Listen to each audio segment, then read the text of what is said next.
everyone, today I am sharing with you a tutorial on how to do a double-sided fluid acrylic pouring placemat.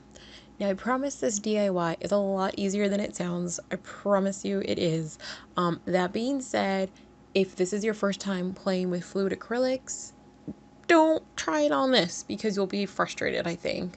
And the reason I say that is because not that there's a lot of control that you have in fluid acrylics. That's kind of the whole point. That's why it's relaxing. That's why everybody can do it and is starting to do it now, is because it's really just a matter of coming up with some colors that you really like and hoping for the best. Like, there's really, the only thing you can really control is if you add a bunch of crap into it that will make you have more cells or have different effects. But I feel like that kind of takes away from some of the natural relaxing elements of this process. So I don't do anything like that. But where I'm more concerned is because this is a double-sided element that we're creating, what you do on one side ultimately affects the other side and there's nothing you can do about it. So it's best if you have a little bit of an understanding about the fluid acrylic process so you kind of know what you're looking for as a desired outcome. I hope that makes sense. That being said, I'm gonna jump into what I did. Now, first things first, this is going to be a dirty pour. So if you're not familiar with what that is compared to other techniques, essentially a dirty pour is you're taking all of your fluid acrylic that's in its liquid form and it's all getting mixed together, kind of layered, if you will, into one cup. And it can get a little mixed in there. It's just essentially just mixing the colors ahead of time and then kind of dumping them and hoping for the best. So don't worry, you'll see in a few minutes. That being said, I did use maybe a few too many colors that I didn't realize at the time, but after the fact, I kind of was like, probably could have done without. And the two colors that you're seeing here that I kind of wish I would have left out were that kind of peachy yellow and the stone kind of almost green gray on the right. I kind of wish I would have taken them out and just kept it simple, which is often the better combination in fluid acrylics, but at the time I felt compelled to do this, so I did.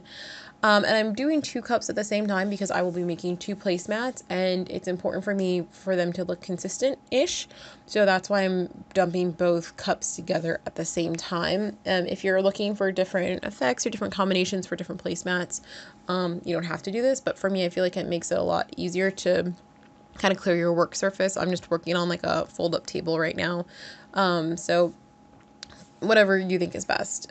Now for me, I'm using these plastic sheets that I got from the hardware store. It's in the framing section and it's essentially like in case you break a frame that had the glass on it or you have kids or something. So what I'm doing is I took one side of the plastic off and that's just to prevent them from scratching, and it's in the store, but leave the other side on. Don't remove both sides by all means. Please don't do it. I promise it will make your life so much easier later. So there's the first pull, if you will. You can see how nice the colors kind of marble together. I don't do a lot of dirty pours, so I honestly don't have like a practice swish and flick, if you will. But it's a basic enough concept. Essentially, you're letting all of the acrylic, pretty much just sort itself out. And it'll kind of move and mix how it wants. And your guide is just, your goal in life here in this 30 seconds or 40 seconds is just to kind of tilt it and have it kind of rearrange a little bit. Now, I will say with this, remind yourself if you're doing this that this is a double-sided thing. And yes, you left the plastic on the other side that you're not using, but you still have to clean that up later. So do your best to, when you're tilting it and having it come off the other side, just to make sure that if you are dripping a lot on the back, before you let it sit and dry, take a paper towel and wipe it down really quickly. It'll make things a lot easier in the future. Now for me, I really like this. I think on a placemat level, it would be way better than like a random solid or something like that. So I'm pretty pleased with it. I think it'll look nice in a lot of different settings, but to each their own. If you don't, if there's too much going on, use less colors, whatever you need to do to make sure that you enjoy it is what's important here.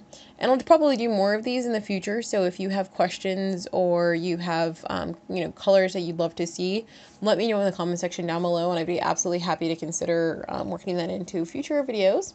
So right now you can see I'm just at the last stages of just getting those last few little edges down. Did I use too much paint? I don't know. I think there's an argument to be made for using too much and too little. But here's some of the initial activity that you can see right away. And I do apologize. I was doing this near a window and my phone was like, is it bright out enough or is it not? But I mean, I think it looks beautiful. I love how that, there's those little special areas in fluid painting where you see the little specks and the details and things that like you'd have to be really damn good as an artist to be able to create that and do it. And then like in fluid acrylic, you're just like boom. Hey, look what I did unintentionally. Now I am a little disappointed because the colors did kind of gray out a little bit, and my camera unfortunately is not picking it up really well, so I do apologize about that.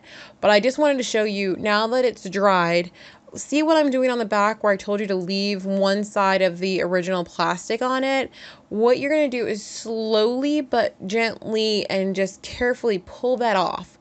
And what that's going to do is any of the paint for the most part, except for a few little pieces, and you can see it comes off just with a push of your nail, that all of that extra paint on the other side comes right off. So that's why I'm saying leave one side covered with the original plastic.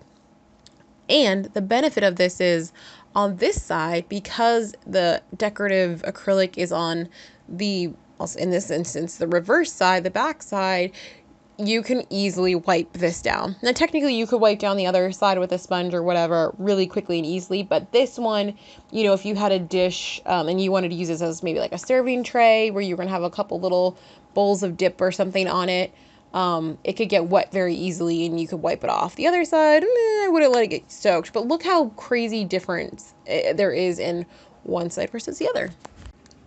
Now, pretty much at this point, I'm just going to do the same thing on the other piece that I did. Nothing crazy to it, very simple. You're just pulling off the back side of the plastic that was made to protect it to begin with. And just a little tip when you're doing this, I remembered which side I left the plastic on because I left the plastic side that had the barcode on it that the registrar had to scan to check out. So that way when I was going in that moment to do the dirty pour and dump the paint on there, I was like, okay, hey, got the right side, good job. So again, it's just a matter of being very careful, very gentle, and patiently pulling this off. Oh my god, look how great that is. It's already sealed, it's already ready to go. Like, it is beautiful as it is, and it's a completely different look, almost a gal. I want to say it's kind of like a mix of like what I envision unicorn shenanigans with Galaxy. As always, guys, thank you for watching. I hope you enjoyed this project.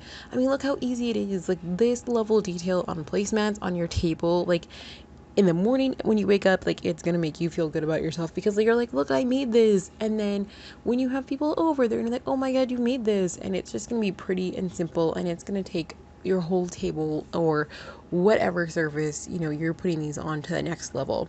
So we've covered a lot today. If you want to see more about how to do other placemats, other fluid acrylic pourings, creations, whatever you have in mind, be sure to check out my playlist. It's in the little information box up above, or you can just look at my playlist on my profile. I've got all sorts of random stuff that I've DIY'd over the years that I think you're gonna love.